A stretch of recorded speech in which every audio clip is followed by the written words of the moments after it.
This is the girl with the orange collar. I finally got her to get out from under my feet so you could see her better. There she comes. It has been raining, so you can tell she's a little bit wet. They have an indoor pen and an outdoor pen, but they were playing out in the rain. It hadn't been raining hard, just sprinkling. She is a sweetheart.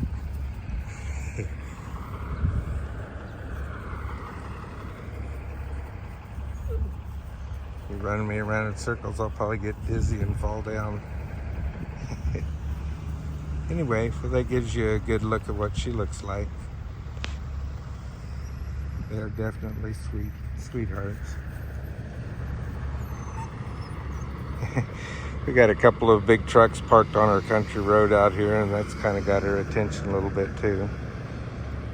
Okay, I'll go get the other one.